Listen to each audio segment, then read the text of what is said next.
खौफनाक हवाई हादसा, तैयारा रिहायशी इमारत से टकरा गया। दिल दहला देने वाले मनाजिर ने लोगों में खौफ व हिरास पैदा कर दिया। लिथुआनिया के दारुल हुकूमत में विल्नियस इंटरनेशनल एयरपोर्ट के करीब कार्गो तैयारा एक रिहायशी इमारत से टकराकर तबाह हो गया। हादसे के नतीजे में एक पायलट हलाक। गैर मुल्की मीडिया के मुताबिक कार्गो तैयारा जर्मनी के शहर लेप्जिग से विल्नियस आ रहा था कि इस दौरान विल्नियस इंटरनेशनल एयरपोर्ट के करीब 2 मंजिला रिहायशी इमारत से टकरा गया, जिससे वहां आग लग गई। इमारत से 12 मकामी बाशिंदों को बाहिफाजत बाहर निकाल लिया गया और फायर फाइटर्स जाए हादसा पर पहुंच गए।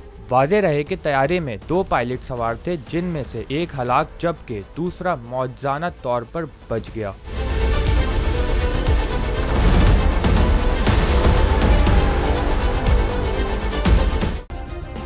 सब्सक्राइब करें और बेल दबाएं ताकि कोई खबर रह न जाए।